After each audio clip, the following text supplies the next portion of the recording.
Yo, what's up guys? This is me. We are back dito sa ating YouTube channel at syempre sa mga nanonood din po sa Facebook, shoutout po sa inyong lahat. And today nga po mga sangkay, pag-usapan po natin itong matinding ganap ngayon mga sangkay sa Metro Manila nga po nagkakaroon po ng matinding gulo.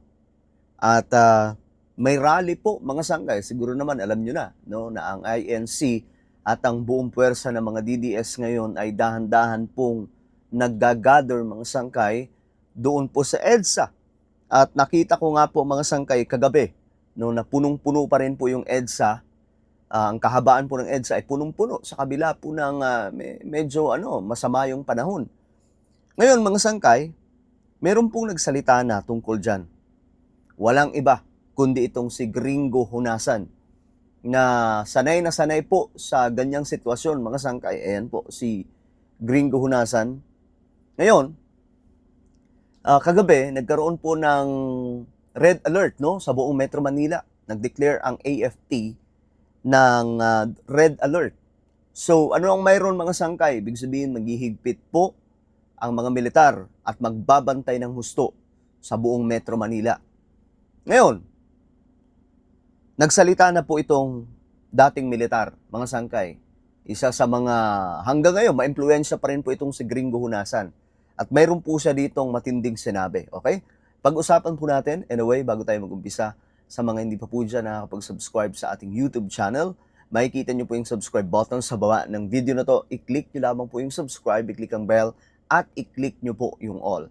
Sa mga nanonood po sa Facebook, i-follow nyo po yung ating Facebook page. Alright, so, eto mga sangkay, itong si dating Senador Gringo Honasan ay meron na pong matinding sinabi. Ayon po kasi dito sa balita, no? AFP, PNP at NBI hindi dapat gamiting pangsupil sa mapayapang pagtutol. Okay. Yun po yung pasaring ni Gringo Honasan.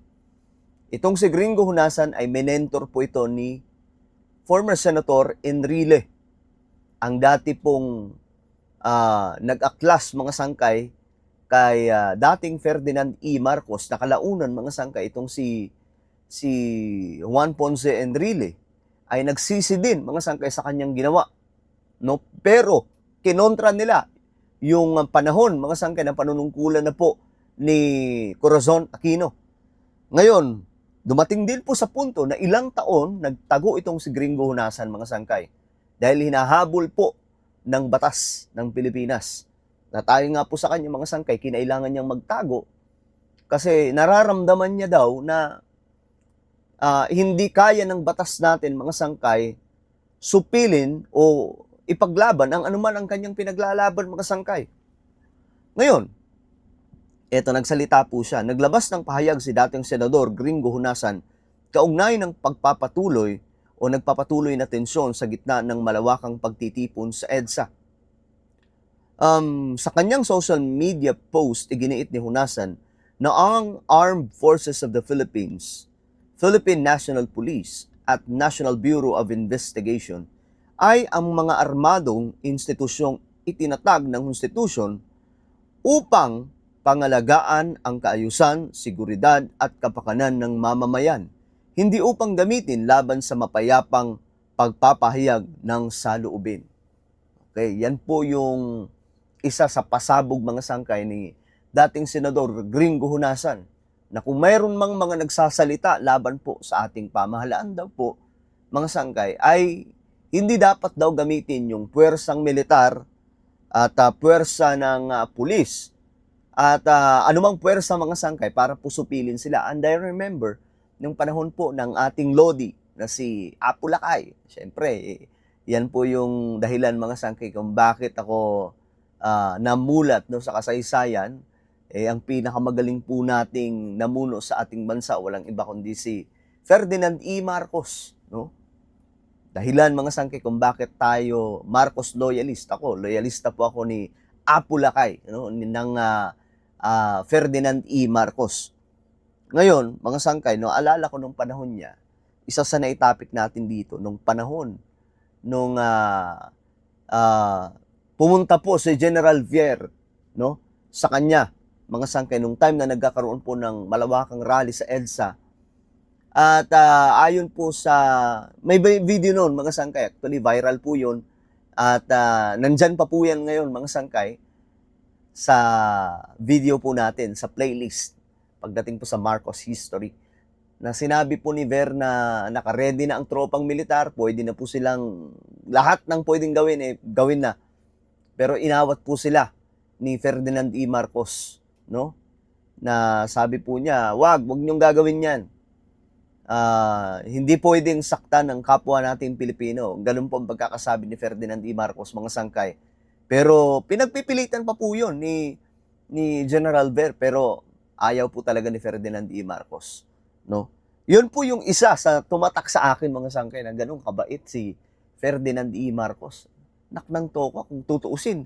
May mga lumipat na noon, sila Enrile, sila Ramos, mga sangkay, laban kay Ferdinand E. Marcos, pero yung puso ni Ferdinand E. Marcos talagang nasa bayan, no? Ayaw po niyang masaktan yung mga Pilipino gamit ang dahas. Ngayon, mga sangkay, ayon po dito kay Gringo Hunasan, the AFP, PNP, and NBI legally authorize armed groups, constitutional instruments of any government's primary responsibilities, harmony in families, cooperation in communities, order in the state, inclusive growth in the nation, and security in our shores, cannot be used by anyone to inflict harm on Filipino lives, liberties, and property, and stifle peaceful dissent. Peaceful dissent, mga sangkay. Ito po yung sinabi po ni Gringo Hunasan. Lumabas ang pahayag ni Hunasan kasabay ng pagpapatupad ng heightened security measures sa National Capital Region at habang nagpapatuloy, mga sangkay, ang malawakang pagtitipon sa EDSA. Up to now, mga sangkay, andyan pa rin po sila, no?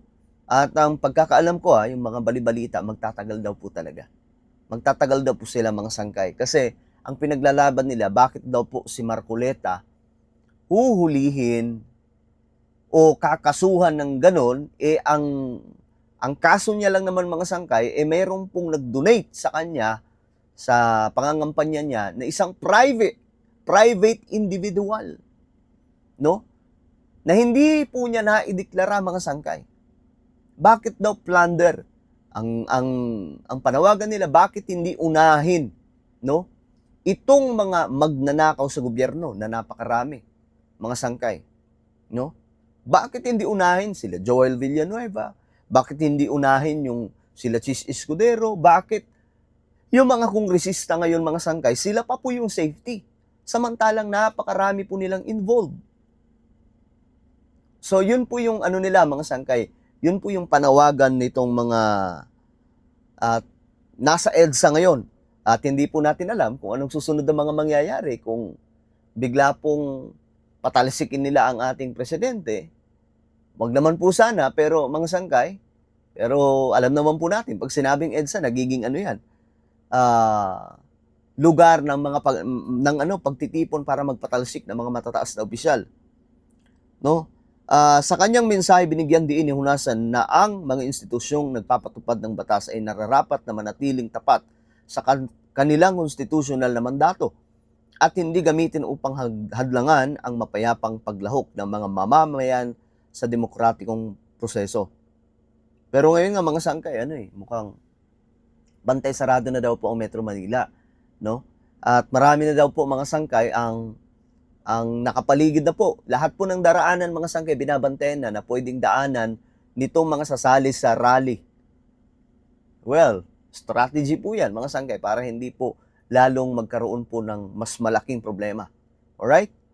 So, ano po ang inyong opinion tungkol dito? Kayo ba panig? Kayo ba ay pumapanig sa nasa EDSA? O kayo ay pumapanig doon sa kaila Remulla, mga sangkay? Ano po ang inyong opinion tungkol dito sa sinabi po ni Gringo Hunasan? Comment down below. Huwag niyo pong kalimutan i-subscribe yung ating YouTube channel. Mag-iingat pong lahat. God bless everyone.